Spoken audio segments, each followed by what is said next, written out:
ಇದ್ದಾರೆ ಈ ಜಗದಲ್ಲಿ. ದ್ವಾಪರ ಯುಗದಲ್ಲಿ ಪಾಂಡವರನ್ನು, ತ್ರೇತಾಯುಗದಲ್ಲಿ ಶ್ರೀರಾಮ ಲಕ್ಷ್ಮಣನ್ನು ವನವಾಸಕ್ಕೆ ಕಳಿಸಿದ ನೀ ನನ್ನನ್ನು ಬಿಡುವೆಯಾ? ಛೇ, ಧಿಕ್ಕಾರವಿರಲೇ ಏನಿಲ್ಲ ಮಾಯ ಗೊತ್ತ. ಸ್ವಾಮಿ, ಬಹಳ ತಾಪ ಮಾಡಿಕೊಂಡು ಮನಸ್ಸಿಗೆ ನೋವು ಮಾಡಿಕೊಳ್ಬೇಡಿ. ನೋಡಿ, ಈ ಕಣ್ಣೀರಿನಿಂದ ಮತ್ತೆ ಉದ್ಭವ ಆಗುತ್ತದೆ ಈ ನಿಮ್ಮ ನೋವು. ಸ್ವಲ್ಪನಾದ್ರೂ ಸಮಾಧಾನ ತೆಗೆದುಕೊಳ್ಳಿ. ಸಮಾಧಾನ? ಈ ರೈತನಿಗೆ ಜಾತಿಯ ಸಮಾಧಾನ?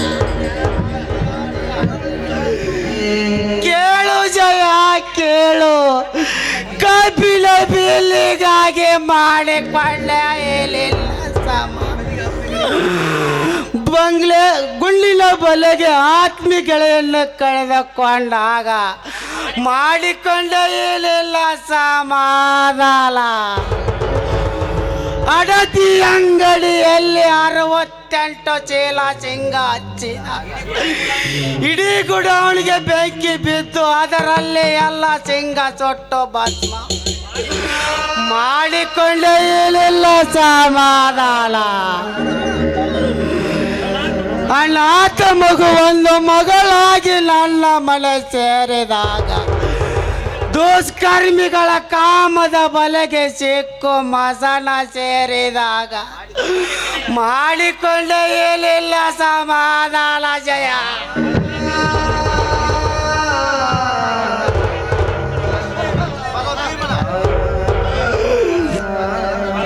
ಬಂಗ್ಲೆ ಭೀಮನ ಅಡಚಿನಿಗಾಗಿ ಸಾಲದ ಸುಳಿಗೆ ಸಿಕ್ಕ ಗೌಡನ ಕೈಯಲ್ಲೇ ಲೆಕ್ಕವೆಲ್ಲ ದಟ್ಟವಾಡ ಒಂದು ಕಲ್ಲು ಕಳೆದುಕೊಂಡೆ. ನಾ ಹೇಗೆ ಜೀವಿಸಲಿ ಜಯ? ಹೇಗೆ? ಸ್ವಾಮಿ, ಪ್ರಾಣ ಎಂಬ ಈ ಉಸಿರು ಹಾರಿ ಹೋಗೋವರೆಗೂ ನಾವು ಸಮಾಧಾನ ಮಾಡಿಕೊಳ್ಳಲೇಬೇಕು. ಕೇಳು ಜಯ ಕೇಳು, ಇದಕ್ಕಿಂತ ಮಿಗಿಲಾಗಿ ಆಘಾತಕಾರ ನನ್ನ ತಂದೆಯ ಸಾವು. ನನ್ನ ತಾಯಿಯ ಅವಳಿ ಮಕ್ಕಳನ್ನು ಹಣದ, ಅದರಲ್ಲಿ ಒಬ್ಬ ತಮ್ಮನನ್ನು ಯಾರೋ ಕದ್ದು ಹೋದಾಗ ತಾಯಿ ಪ್ರಾಣ ಬಿಟ್ಟಾಗ ಆ ಕ್ಷಣದಲ್ಲೇ ಗಂಡ ಹೆಂಡರು ಒಂದೇ ದಿವಸ ಸತ್ತು ಹೋದಾಗ ಅಂದಿನಿಂದ ಇಂದಿನವರೆಗೆ ಮಾಡಿಕೊಂಡೆ ಸಾಮ. ಸ್ವಾಮಿ, ಏನ್ರಿ ನಾನೇನು ಅಂತ ನಿಮಗೆ ಹೇಳಬೇಕು? ಹೇಳ್ರಿ.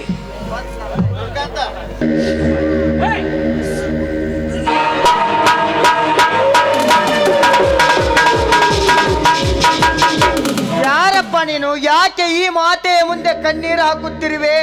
ಏನು ನಿನ್ನ ಮುಖದ ಕಣ್ಣಿನ ರಕ್ತದ ಅವಸ್ಥೆ? ಏನಿದು ನಿನ್ನ ರಕ್ತದ ಕಣ್ಣಿನ ಅವಸ್ಥೆ? ಏನಾಗಿದೆ ನಿನಗೆ? ಯಾರಿಂದಾರು ನಿನಗೆ ತೊಂದರೆ ಆಯ್ತಾ? ನಾನು ಬರುವ ಕ್ಷಣದಲ್ಲಿ ನಿನ್ನ ಪ್ರತಿಯೊಂದು ನುಡಿ ಕೇಳಿ ನನ್ನ ಹೃದಯ ಒಡೆದು ನೀರಾಗಿ ಕಣ್ಣೀರು, ನನ್ನ ಮನ ಕರಿಗೆ ನೀರು ಆಗಿದೆಯಪ್ಪ. ಹೇಳು, ನಿನಗೇನಾಗಿದೆ? ನಿನಗೆ ಈ ರೀತಿ ಮನಕರಿಗೆ ಮಾತನಾಡುವ ಯಾರಪ್ಪ ನೀನು? ನನ್ನ ಕತೆ ಬಹಳ ದೊಡ್ಡದಿದೆ. ನಾನೊಬ್ಬ ಅನಾಥ, ಮೇಲಾಗಿ ಅನಾಥ ರಕ್ಷಕ ಅಂತಾರೆ. ನನಗೇನಾಗಿದೆಯಪ್ಪ? ನಾನು ಚೆನ್ನಾಗಿದ್ದೇನೆ, ನನ್ನ ಕಷ್ಟ ನಿನಗೇಕೆ? ಇಲ್ಲನ್ನ ಇಲ್ಲ. ನೀನು ಗಾಸಿಕೊಂಡ ಹೇಳಿದ ನುಡಿ ಒಂದೇ ಎರಡೇ. ನಾ ಬರುವಾಗ ಇದನ್ನೆಲ್ಲ ಕೇಳಿ ನನ್ನ ಶಾಂತಿ ಎಂಬ ಸಹನ ಮೇರೆ ಯಾರು ಈ ಕೃತ್ಯಕ್ಕೆ ಕಾರಣರೆಂದು ಒದರಿ ಹೇಳುತ್ತಿದೆ ನನ್ನ ಆಕ್ರೋಶದ ಮನ. ತಮ್ಮ ಹಣೆ ಬರಕ್ಕೆ ಹೊಣೆಯಾರೆಂಬಂತೆ ನಮ್ಮ ಅನುಭವಿಸೋದಕ್ಕೆ ನೀನು ಯಾಕಪ್ಪ ಹೊಣೆ ಆಗ್ತೀಯಾ? ಅದು ನಮ್ಮ ಕರ್ಮ. ಇಲ್ಲಮ್ಮ ಇಲ್ಲ. ಮೂಕನ ರೋದ ಮೂಕನ ತಾಯಿಗೆ ಗೊತ್ತೆಂಬಂತೆ ಅನಾಥನಾಗಿ ಹೊರ ಬಂದ ಈ ನಿಮ್ಮ ರೋಧ ಅನಾಥನಾಗಿ ಬದುಕುವ ನನಗೆ ಗೊತ್ತಮ್ಮ. ಏಳಿಗ ನಿಮ್ಮ 10 ಕಷ್ಟದ ನುಡಿಯಲ್ಲಿ ಕಡೆ ನುಡಿ ಒಬ್ಬ ಅವಳಿ ತಮ್ಮ ಅನಾಥ ದಾರಿ ಸೇರಿದನೆಂದು ನೊಂದು ಹೇಳಿದ್ರಿ. ಆ ಮಗವೇ ನಾನೆಂದು ನನ್ನ ಮುಂದೆ ನಡೆದವಾದ ಸತ್ಯ ಕಥೆ ಹೇಳಿರಮ್ಮ. ತಮ್ಮ ತಮ್ಮ ಎಂತ ನುಡಿಯನ್ನಾಡಿದೆಯೋ ಕಂದ. ಈ ನಿನ್ನ ನುಡಿ ಕೇಳಿ ನನಗಾದನು ಒಳ್ಳೆ ಮರೆತು ನಿನ್ನ ಪ್ರೇಮದಲ್ಲಿ ಬೆರೆತುಕೊಂಡೆ. ನೀನು ಅನಾಥನೇ, ನಿನಗೆ ತಂದೆ ತಾಯಿ ಅಣ್ಣ ತಮ್ಮಂದಿರು ಯಾರಿಲ್ಲವೇಪ್ಪ. ನಿತ್ಯ ಕಷ್ಟಕ್ಕೆ ಹಗಲು ಕೊಟ್ಟು ಬದುಕುವ ನನಗೆ, ನಿಮ್ಮಂಥವರ ಕಣ್ಣೀರು ಒರೆಸುವ ನನಗೆ ನೆಲವೇ ಹಾಸಿಗೆ, ಆಕಾಶವೇ ಓದಿಕೆ, ಗಿರಿ ಕಂದರಗಳೇ ನನ್ನ ಮನೆ, ಕಾಡು ಮುಗಗಳೇ ನನ್ನ ಬಂಧುಗಳು. ನಿಮ್ಮಂಥವರೇ ನನಗೆ ಅಣ್ಣ ತಮ್ಮಂದಿರಿದ್ದಾಗ ಅಣ್ಣ ತಮ್ಮಂದಿರಿದ್ದಾಗೆ. ಕಂದ ಕಂದ, ಎಂತ ಕಠೋರವಾದ ಮಾತನ್ನು ಹೇಳಿದೆಪ್ಪ ನೀನು. ಹೌದಮ್ಮ ತಾಯಿ, ಕಠೋರ ಎಂಬ ಈ ಕುಟೀರದಲ್ಲಿ ನಿತ್ಯ ಹುಲಿ ಹಾಲು ಕುಡಿದು ಈ ಬದುಕುವ ಈ ವೀರನಿಗೆ ನಿಮ್ಮ ಈ ರಕ್ತ ನೋಡಿ ನನ್ನ ರೋಷ ಎಂಬ ಕೊಂಡಗಾಲಿಗೆ ಮಾಡಲು ಸೇರುತ್ತಿದೆ. ನನ್ನ ಪ್ರತಿಯೊಂದು ರೋಮವು ಕೂಡ ಕ್ರಾಂತಿಯ ಖಡ್ಗವಾಗಿ ಚಳಪಡಿಸಿ ಕೈ ಮಾಡಿ ಒದರಿ ಹೇಳುತ್ತಿದೆ, ಈ ಕೃತ್ಯ ಮಾಡಿದ ವೈರಿಯ ಕೊಲ್ಲೆಂದು. ಸತ್ಯವನ್ನೇ ಸಾಯಿಸಿ ನಡೆಯುವ ಈ ಕಲಿಯುಗದಲ್ಲಿ ಏನೊಂದು ಹೇಳಲು ಕಂದ. ಸತ್ಯಕ್ಕಾಗಿ ಸಂಬಂಧ ಕಳೆದುಕೊಂಡೆ, ರೈತನ ಏಳಿಗಾಗಿ ಪಡೆಸಿಕೊಂಡೆ, ಸ್ನೇಹಿತನ ಮಾನ ಉಳಿಸಲು ಹೋಗಿ ನನ್ನ ಮನೆಯಿಂದ ಹೊರಗೆ ನೂಕಿಸಿಕೊಂಡ ಪಾಪಿಯಪ್ಪ ಇವನು, ಪಾಪಿ. ಅಣ್ಣ, ಯಾರು ಇದನ್ನೆಲ್ಲ ಮಾಡಿದ ಬಕಾಸುರ? ಅವಳ 70 ಹಳ್ಳಿಯ ಜನ ಬಡ್ದು ಬದುಕುವ ದೇವೇಗೌಡ. ದೈವತ್ವ ಎಲ್ಲವೂ ಶಕ್ತಿ ದೇವರ ಸಮಾನವೆಂದು ಮಾನಸಿಕವಾಗಿ ನನ್ನ ಖಿನ್ನತೆಯಿಂದ ನನ್ನ ಕಿವಿಯಲ್ಲಿ ಊದಿ ಈಗ ಬೂದಿ ಮುಚ್ಚಿದ ಕೆಂಡದಂತೆ ಬಡ ಜನರ ಬದುಕಲ್ಲಿ ಸಾವು ನೋವಿನ ಹೋರಾಟ ನಡೆಸಿದೆ ಆ ಮಗನೇ. ಆ ಕ್ರಾಂತಿ ವೀರನೇ ನನ್ನ ಶಾಂತಿ ಸಾಗರ ಬತ್ತಿಸಿದನೆಂದು ಅವನನ್ನು ಕೊಲ್ಲಲು ನನಗೆ ಒತ್ತಿ ಹೇಳಿ ಈಗ ತೆರೆ ಮೇರೆಯಲ್ಲಿ ಇಂಥ ಬಡ ಜೀವಿಗಳ ರಕ್ತ ಕುಡಿತೀಯಾ ನೀತ? ಈಗ ನೀನೆಲ್ಲಿದ್ದರೂ ಸರಿ, ಇದೇ ನೀ ಕೊಟ್ಟ ಕ್ರಾಂತಿಯ ಖಡ್ಗದಿಂದ ನಿನ್ನನ್ನು ಸಂಹಾರ ಮಾಡಿ ಬಿಡುತ್ತೇನೆ. ತಮ್ಮ ಆಘಾತದ ಮೇಲೆ ಮತ್ತೊಂದು ಆಘಾತ. ಎಂಥವಾಘಾತವನ್ನ ನಿನಗೆ? ಯಾಕೆ ಈ ರೀತಿ ಗಾಬರಿಗೊಂಡು ನಡುಗುತ್ತಿರುವೆ?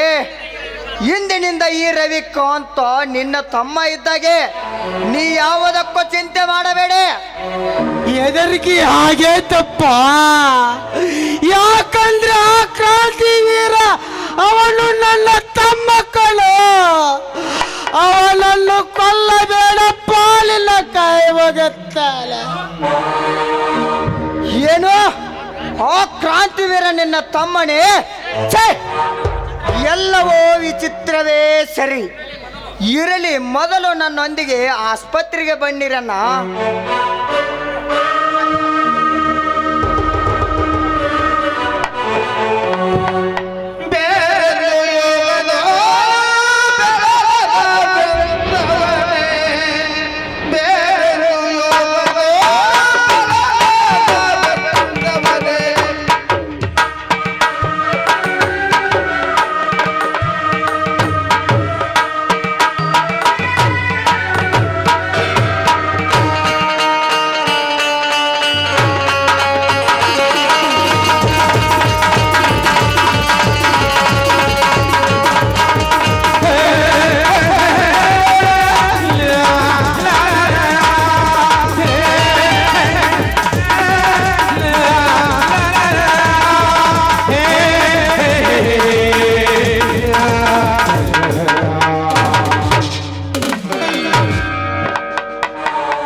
ಗಜರಾಜರ ಮಾಸ್ಟರ್ ಪ್ಲಾನ್.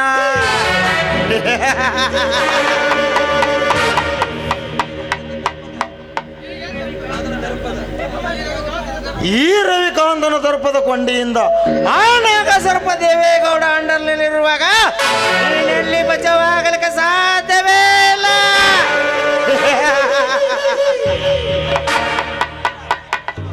ಆ ರವಿಕಾಂತನು ನಿನ್ನ ಭ್ರಾಂತಿ ಬಿಡಿಸಲು ಈ ರವಿಕಾಂತ ಸೊಟ್ಟು ಹೊಡೆದು ನಿಂತಿರುವಾಗ ನೀನೆಲ್ಲಿ ಮಾಯದ ಮುಸುಕಿನ ಜಾಲ ಬೀಸಿ ಈ ಗೌಡರ ಗುಂಪಿನ ಕಂಪಸಲು ನಿಂತರು ನಿನ್ನ ಭ್ರಾಂತಿಯೇ ಸರಿ. ರವಿಕಾಂತ್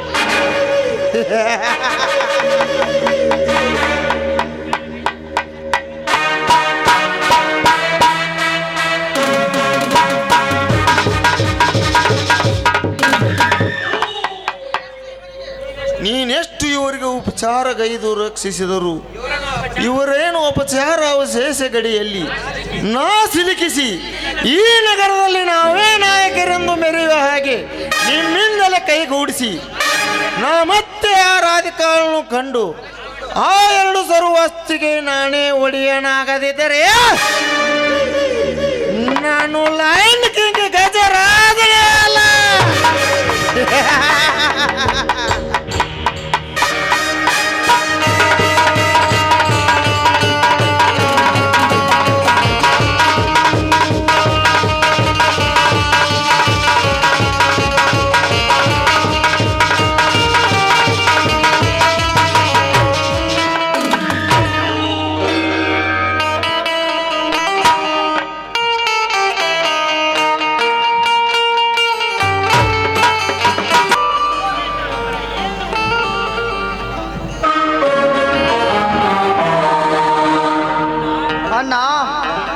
ಡಾಕ್ಟರ್ ನಿಮಗೆ ಆರಾಮಾಗುತ್ತೆ ಅಂತ ಹೇಳಿದ್ದಾರೆ. ಇವತ್ತೊಂದಿನ ಔಷಧಿ ಮುಗಿಸಿ ನಾಳೆಗೆ ಕಣ್ಣಿಗೆ ಕಟ್ಟಿ ಬಟ್ಟೆ ಬಿಚ್ಚಿ ಬಿಡುತ್ತಾರಂತೆ.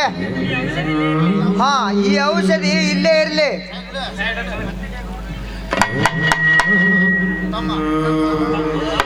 ತಮ್ಮ ತಮ್ಮ ಎಂತ ನುಡಿಯನ್ನ ಆಡಿದೆಯೋ ಕಂದ.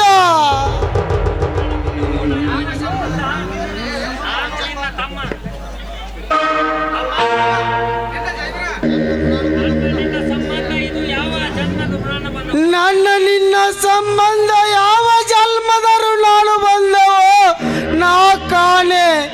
ಈ ನಿನ್ನ ಉಪಕಾರ ನಾ ಹೇಗೆ ತೀರಿಸಲಿ ಮಗ?